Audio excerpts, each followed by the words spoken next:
Halo pemirsa, selamat malam. Anda menyaksikan Kilas Nusantara Malam pukul 20 waktu Indonesia Barat. Dengan 3 rangkaian informasi terkait iklim dan cuaca, 2 diantaranya mengenai perakiraan cuaca yang akan kita hadapi, dan kemudian ditutup oleh status siaga karhutla di Jambi. Pemirsa, berdasarkan data perkembangan suhu muka laut di Samudra Pasifik Ekuator, Badan Meteorologi, Klimatologi, dan Geofisika memperkirakan puncak fenomena La Nina akan terjadi pada Januari hingga Februari 2022 mendatang.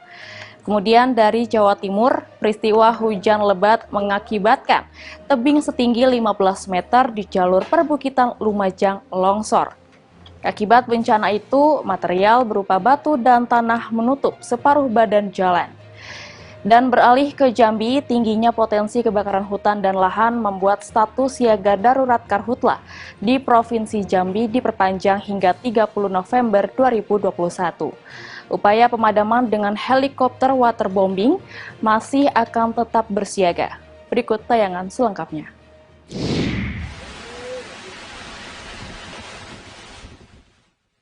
Badan Meteorologi, Klimatologi, dan Geofisika memperkirakan fenomena perubahan iklim La Nina akan mulai terjadi di wilayah Indonesia pada bulan Januari hingga Februari 2022.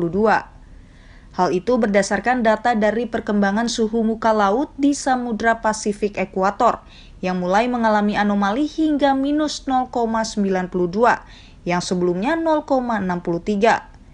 Data tersebut seperti dikatakan Kepala BMKG, Dwi Korita Karnawati dalam Rakornas BMKG pada 29 Oktober mengindikasi penguatan intensitas.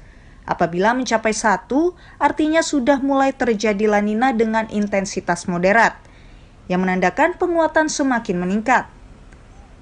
Tidak hanya dari BMKG, Pusat Iklim Dunia lain pun juga mendeteksi adanya penurunan suhu laut. Seperti di Amerika oleh NOAA, di Australia oleh BOM, dan di Jepang oleh Japan Meteorological Agency, memperkirakan bahwa La Nina ini setidaknya akan terjadi hingga level moderat hingga bulan Februari 2022.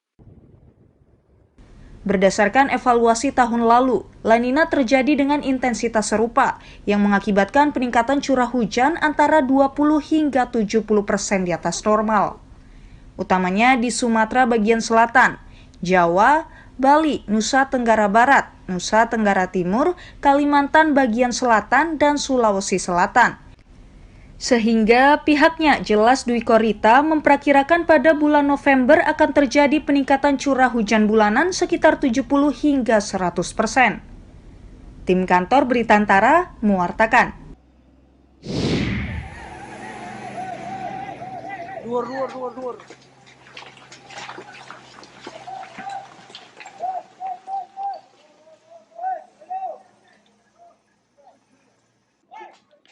Petugas gabungan dari TNI, Polri, Badan Penanggulangan Bencana Daerah atau BPBD, dan relawan melakukan pembersihan material akibat peristiwa longsor tebing di kilometer 58 jalur perbukitan Piket 0, Desa Sumberwuluh, Kecamatan Candipuro, Lumajang, Jawa Timur, Jumat 29 Oktober.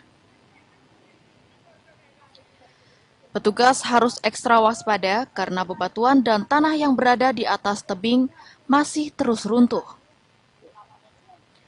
Longsor ini terjadi setelah kawasan tersebut diguyur hujan deras sejak Kamis sore kemarin. Banyaknya endapan air di dalam tanah membuat tebing di jalur ini runtuh. Bahkan, sebagian besar material yang terbawa longsor adalah batu berukuran sedang hingga besar. Upaya pembersihan material pun dilakukan dengan menggunakan alat seadanya dan akses jalan baru bisa dilalui setelah 4 jam kemudian. Kita bisa atasi dengan cara manual berkat kerjasama yang bagus antara BPBD, Forkopimka, jadi Polsek, Koramil, Pak Camat, beserta seluruh relawan yang ada di Sumberwuluh dan juga pekerja jalan saling bahu-membahu untuk menerbitkan material. Untuk mengantisipasi timbulnya korban, petugas terus berjaga di lokasi. Mengingat longsor susulan masih memungkinkan terjadi, terlebih di wilayah tersebut sering diguyur hujan dan angin kencang. Dari Lumajang, Jawa Timur, Hamka Agung, Kantor Berita Antara, mewartakan. Status siaga darurat kebakaran hutan dan lahan Karhutla di Jambi akan berakhir 31 Oktober. Meski wilayah Jambi mulai turun hujan, namun Pemprov Jambi telah mengajukan perpanjangan ke Badan Nasional Penanggulangan Bencana BNPB hingga 1 bulan ke depan atau 30 November 2021. Gubernur Jambi Al-Haris Jumat 29 Oktober mengatakan keputusan perpanjangan status tersebut telah berdasarkan kajian bersama Satuan Tugas Karhutla Provinsi Jambi. Karena masih ada potensi terjadinya kebakaran hutan dan lahan, terutama di wilayah gambut, seperti di Kabupaten Tanjung Jabung Barat, Tanjung Jabung Timur, dan Kabupaten Batanghari. Menurut Haris, hujan yang kini mulai mengguyur wilayah Jambi dikhawatirkan belum bisa memadamkan api ketika lahan gambut terbakar. Sebab itu, status siaga darurat diperpanjang hingga wilayah Jambi benar-benar telah memasuki puncak hujan. Untuk daerah gambut, hujan pun dia masih mungkin terbakar. Maka kita meminta untuk perpanjangan ke depan 1 bulan kepada BNPB agar mereka mau memberikan izin sebulan ke depan masih siaga karhutla. Haris menambahkan, jika masih status siaga darurat karhutla, maka 3 helikopter waterbombing dan 2 helikopter patroli tetap akan siaga di Jambi. Haris juga mengimbau masyarakat untuk tidak membuka lahan perkebunan dan pertanian dengan cara membakar. Dari Kota Jambi, Dodi Saputra, Kantor Berita Antara mewartakan.